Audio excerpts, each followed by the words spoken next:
राधे राधे, जय श्री कृष्णा। कैसे हो आप सभी? आशा करती हूँ आप सब अच्छे होंगे, स्वस्थ होंगे और मज़े में होंगे। कान्हा जी की कृपा से आप सभी स्वस्थ रहें। देखिए यहाँ पर हमारे श्याम लाला की ओर से भी आप सभी को राधे राधे। और मैं आज आपको अधिक मास, पुरुषोत्तम मास, मल मास, आप जिस भी नामों से जानते हैं, इस टाइम पर दो कथाएँ होती हैं, दो एकादशियाँ होती हैं। अधिक मास में पड़ने वाली दो एकादशी का नाम होता है पद्मनी एकादशी और परमा एकादशी। ये जो होती है 26 एकादशियों में से दो एकादशियाँ जिसकी नाम ये हैं। वैसे तो 24 एकादशी पड़ती हैं साल में, लेकिन जब अधिक मास आता है तो दो एकादशी बढ़ जाती हैं, जिसको पद्मनी एकादशी और परमा एकादशी के नाम से जाना जाता है। अधिक मास की कृष्ण पक्ष की जो एकादशी होती है उसका नाम परमा एकादशी होता है। इस दिन भगवान पुरुषोत्तम की धूप दीप नैवेद्य पुष्प आदि से पूजा करनी होती है। इससे अक्षय फल की प्राप्ति होती है। अक्षय का मतलब होता है जो कभी भी खंडित ना हो, कभी भी क्षय ना हो, इसे अक्षय कहते हैं। चलिए इसकी कथाओं को भी हम श्रवण करते हैं। परमा एकादशी की काम्प्लिय नगरी में एक सुदामा नाम का ब्राह्मण रहता था।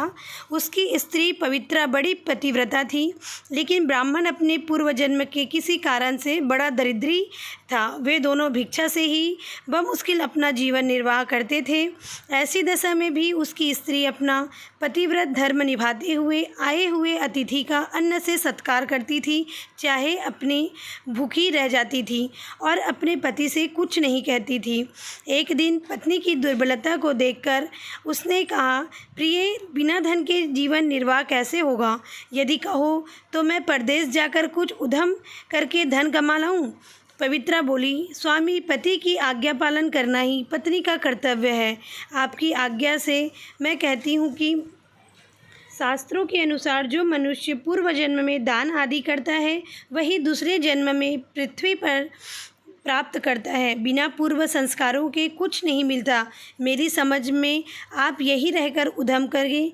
मुझसे आपका वियोग भी सहा नहीं जावेगा, क्योंकि बिना पति के माता पिता, भाई, सास, ससुर आदि कुटुंबजन व रिश्तेदार स्त्री को कुदृष्टि से देखते हैं।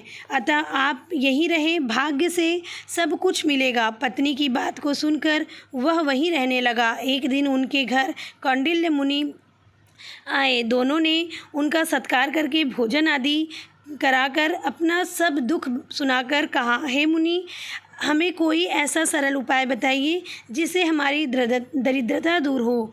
मुनि ने कहा, हे पवित्रे, तुम दोनों अधिमास की कृष्ण पक्ष की परमा एकादशी का व्रत करो, जिससे तुम्हारे सब दुख, दारिद्र्य, रोग, पराजय व पाप नष्ट हो जाएंगे। इसी के प्रभाव से शिव जी ने कुबेर को धनपति बना दिया। राजा हरिश्चंद्र को पुत्र, पत्नी और राज्य पुनः प्राप्त हुआ। अतः सब विधि बताकर कहा, इसी दिन से पंचरात्रि व्रत भी प्रारंभ होता है, जो बहुत उत्तम है। इसी एकादशी से शुरू कर जो 5 दिन तक निर्जल रहता है, वह सकुटुंब स्वर्ग को जाता है। जो संध्या के समय एक बार भोजन करते हैं और 5 दिन स्नान करने के बाद ब्राह्मणों को भोजन कराते हैं, उन्हें संसार को भोजन कराने का फल मिलता है। और जल कुंभ दान करने से ब्राह्मण के दान का फल प्राप्त होता है। तिल पात्र दान करने से तिलों की संख्या के बराबर और घृत पात्र दान करने से स्वर्ग सुख भोगता है। ऐसा करने से तुम दोनों समस्त सिद्धियों को प्राप्त कर अंत में स्वर्ग को प्राप्त होंगे। मुनि के बताए अनुसार वे दोनों विधि पूर्वक व्रत करके सुख भोग कर अंत में स्वर्ग को गए। ऐसी है भगवान पुरुषोत्तम की अपार महिमा, जो दरिद्र ब्राह्मण को भी स्वर्ग का सुख प्राप्त करा दे। आशा करती हूँ परमा एकादशी का यह व्रत कथा आप सभी को पसंद आई होगी, और अच्छी लगती है वीडियो तो ज़्यादा से ज़्यादा शेयर किया कीजिए, ताकि जो सुनते हैं, देखिए हम पढ़ नहीं सकते, ऑफिस जा रहे हैं, इतना बिजी शेड्यूल होता है लोगों का कि लोग अगर पढ़ नहीं सकते उस टाइम पर कथाओं को, तो आप कम से कम श्रवण करके भी इसका फल प्राप्त कर सकते हैं। तो पुरुषोत्तम मास की कथा तो मैं कर ही रही हूँ, साथ ही आपको परमा एकादशी की कथा भी कह सुनाई हूँ। आप लोगों को ज़्यादा से ज़्यादा शेयर करना है, सिर्फ शेयर किया कीजिए वीडियो। पसंद आती है तो लाइक कर दिया कीजिए।